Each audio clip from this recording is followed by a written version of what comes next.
अस्सलामुअलैकुम दोस्तों, मेरा नाम है वकास हैदर और आप देख रहे हैं हैदर टीवी। दोस्तों, क्या आपको पता है कि मोबाइल से बगैर सिम के इमरजेंसी कॉल कैसे हो जाती है? और क्या आप जानते हैं कि आईफोन में बैक की क्यों नहीं होती? प्लस क्या हो अगर मोबाइल को बगैर चार्जर के डायरेक्ट सॉकेट से चार्ज किया जाए? और क्या आपको पता है कि आईफोन के कैमरे में पिक्सल्स को क्यों नहीं बढ़ाया जाता? वेल, आज की इस वीडियो में मैं आपको मोबाइल के ऐसे फैक्ट्स बताऊंगा जो आप सबको हैरान कर देंगे। तो शुरू करते हैं अपना काउंटडाउन। दोस्तों, आज से कुछ साल पहले मोबाइल के साथ चार्जर के लिए माइक्रो यूएसबी केबल्स आती थी जो कि कुछ इस तरह की होती थी, लेकिन आजकल इनकी जगह टाइप सी केबल्स ने ले ली है।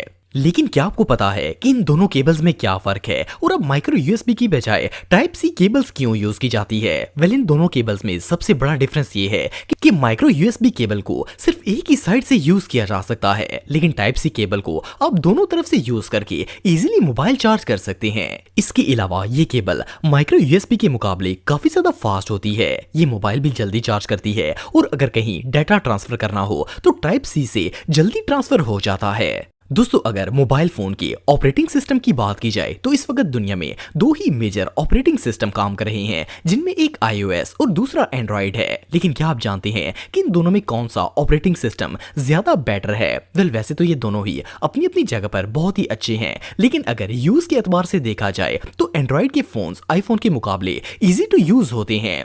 इसकी वजह यह है कि एंड्रॉइड में आप कोई भी third party app easily install कर सकते हैं, जबकि आईफोन में स्पेसिफिक एप्स होती हैं जो कि इसके ऐप स्टोर में अवेलेबल होती हैं। लेकिन अगर सिक्योरिटी के लिहाज से देखा जाए तो आईफोन एंड्रॉइड के मुकाबले में कहीं ज्यादा सिक्योर और ट्रस्टेड फोन है, क्योंकि इसके ऑपरेटिंग सिस्टम को हैक करना काफी ज्यादा मुश्किल होता है। इसीलिए ज्यादातर सेलिब्रिटीज भी आईफोन का ही इस्तेमाल करती हैं। दोस्तों, अगर आप एक आईफोन यूजर हैं तो आप ये बात जानते होंगे कि आईफोन के जितने भी मोबाइल्स होते हैं इनमें बैक बटन नहीं होता। लेकिन क्या आप जानते हैं कि आईफोन में इस तरह का बैक बटन क्यों नहीं होता? वेल, इसकी एक सिंपल सी रीजन है। असल में बैक बटन को बनाने के लिए मोबाइल के वीआई सिस्टम में स्पेशल स्पेस की जरूरत होती है, जिससे मोबाइल की परफॉर्मेंस पर और रैम पर असर पड़ता है।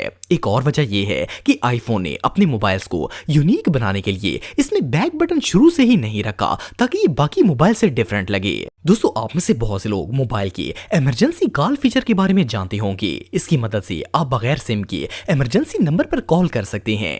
लेकिन क्या आप जानते हैं कि ये फीचर किस तरह काम करता है और मोबाइल में सिम डाले बगैर कॉल किस तरह की जा सकती है? वेल, आपको जानकर हैरानगी होगी कि हम जो कॉल सिम से करते हैं वो दरअसल सिम से होती ही नहीं है, बल्कि सिम सिर्फ एक वेरिफिकेशन पासवर्ड होता है जो कि हमें नेटवर्क से कनेक्ट करता है।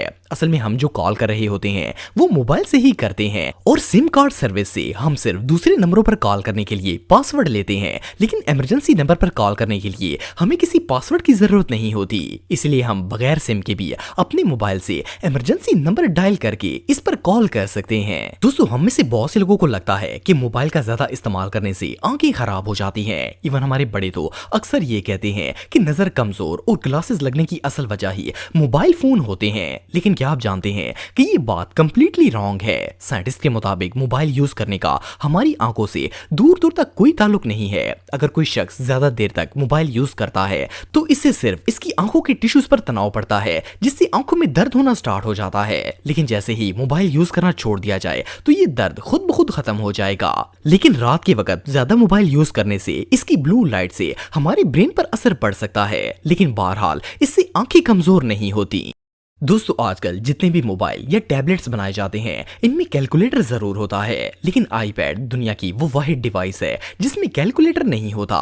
पर क्या आपको पता है कि आईपैड के अंदर कैलकुलेटर क्यों नहीं रखा जाता? वेल, इसकी रीजन ये है कि जब आईपैड का सॉफ्टवेयर बनाया गया था तो इसके बिल्डर्स ने आईपैड में कैलकुलेटर ऐड ही नहीं किया था, बल्कि इसमें पुराना आईफोन वाला कैलकुलेटर डाल दिया था जो कि एप्पल के ऑनर स्टीव जॉब्स को पसंद नहीं आया था। लिहाजा इन्होंने कैलकुलेटर को रिमूव करने का फैसला कर लिया और इसके बाद आज तक आईपैड में कैलकुलेटर ऐड नहीं किया गया। दोस्तों, अगर मोबाइल्स की बात की जाए तो ये आजकल की बेसिक नीड है। दुनिया में आए रोज एक नया मोबाइल लॉन्च होता है और वो पिछले मोबाइल से ज्यादा एडवांस फीचर पर मुश्तमिल होता है। लेकिन क्या आप जानते हैं कि आने वाले दौर में मोबाइल किस तरह के बनाए जाएंगे? वेल, अगर देखा जाए तो आजकल के स्मार्टफोन्स में हर तरह के एडवांस ऑप्शंस मौजूद हैं, लेकिन फ्यूचर के स्मार्टफोन्स इनसे कई ज्यादा अपर लेवल के होंगे। First of all, in mobile के साइज एडजस्टेबल होंगे आप इन फ्लेक्सिबल मोबाइल्स को अपनी मर्जी से छोटा या बड़ा भी कर सकेंगे। सेकेंडली, इन मोबाइल्स में होलोग्राम जैसा फीचर मौजूद होगा, यानी कि आप अपने मोबाइल में ही VR का मजा ले सकेंगे। और अगर गेम्स वगैरह की बात की जाए तो इनके ग्राफिक्स भी बिल्कुल रियलिस्टिक हो जाएंगे। सिर्फ इतना ही नहीं, बल्कि इन मोबाइल्स की रैम 30 GB तक पहुंच जाएगी और इनकी स्टोरेज टेराबाइट्स में आना शुरू हो जाएगी। दोस्तों, हम में से ज्यादातर लोगों को लगता है कि मोबाइल का कैमरा जितना हाई मेगापिक्सल होगा, इसका रिजल्ट इतना ही अच्छा होगा। जैसे सैमसंग S23 अल्ट्रा में तो 200 मेगापिक्सल कैमरा लगाया गया है। लेकिन आप सबने नोट किया होगा कि आईफोन्स के कैमरा में बहुत ज्यादा हाई मेगापिक्सल्स नहीं रखे जाते, लेकिन फिर भी अगर इनका मुकाबला दूसरे हाई मेगापिक्सल कैमरों से किया जाए तो आईफोन की पिक्चर क्वालिटी इनसे कहीं ज्यादा बेहतर होती है। लेकिन क्या आपने कभी सोचा है कि ऐसा क्यों होता है? वेल, असल में अच्छी पिक्चर बनाने के लिए पिक्सल से ज्यादा कैमरे का लेंस, प्रोसेसर, कलर डायनामिक और रेजोल्यूशन इंपॉर्टेंट होते हैं। अगर ये सब चीजें अच्छी हों तो 12 मेगापिक्सल का कैमरा भी बेस्ट क्वालिटी इमेज दे सकता है, और आईफोन पिक्सल से ज्यादा इन चीजों पर ही फोकस करता है। इसलिए आईफोन्स की पिक्चर्स हाई मेगापिक्सल वाले कैमरों से कहीं ज्यादा अच्छी बन जाती हैं। दोस्तों, अगर आप एक आईफोन यूजर हैं तो आप ये बात जानते होंगे कि एप्पल कंपनी ने जब आईफोन 8 बनाया था तो इसके बाद आईफोन 9 लॉन्च नहीं किया था, बल्कि डायरेक्ट आईफोन 10 बना दिया था। लेकिन क्या आपको पता है कि आईफोन 9 लॉन्च ना करने की क्या वजह थी? वेल, दरअसल आईफोन 9 को 2017 में लॉन्च होना था और इसी साल आईफोन की 10th एनिवर्सरी थी, यानी कि 2017 में आईफोन को बने 10 साल हो गए थे। इसलिए इन्होंने अपनी 10th एनिवर्सरी पर मोबाइल का नाम आईफोन 9 रखने की बजाय आईफोन 10 रख दिया था और इस तरह आईफोन 9 स्किप हो गया था। दोस्तों, अगर मोबाइल चार्जर्स की बात की जाए तो नॉर्मली इनमें 15 mAh वोल्टेज पाई जाती है, जो हमारे मोबाइल को फास्ट चार्ज करने के लिए काफी होती है। लेकिन क्या हो अगर मोबाइल चार्जर यूज किए बगैर केबल को डायरेक्ट स्विच में लगाकर मोबाइल चार्ज करने की कोशिश की जाए? वेल, आप सब सोच रहे होंगे कि शायद ऐसा करने से मोबाइल फोन ही ब्लास्ट हो जाएगा, क्योंकि स्विच में बहुत हाई वोल्टेज बिजली मौजूद होती है। लेकिन ऐसा कुछ नहीं होता। आजकल स्मार्टफोन्स में एक खास किस्म का लिमिटर लगाया जाता है। इसकी मदद से एक लिमिटेड वोल्टेज का करंट मोबाइल में जाता है, और अगर करंट की वोल्टेज स्पेसिफिक लिमिट से ज्यादा हो जाए तो ये लिमिटर मोबाइल की बैटरी तक करंट को जाने ही नहीं देता, जिससे वो मोबाइल चार्ज ही नहीं होता। इसलिए अगर केबल को डायरेक्ट स्विच लगाकर मोबाइल को चार्ज किया भी जाए तो इससे मोबाइल पर कोई फर्क नहीं पड़ेगा।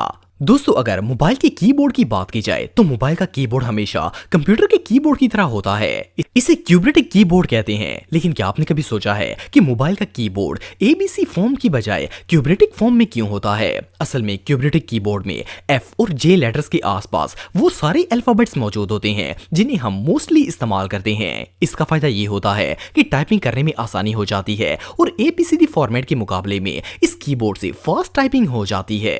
तो दोस्तों, आज के लिए बस इतना ही। उम्मीद आपको वीडियो पसंद आई होगी। अगर आप मुझे इंस्टाग्राम पे फॉलो करना चाहते हैं तो दी हैदर टीवी पे आप मुझे फॉलो कर सकते हैं।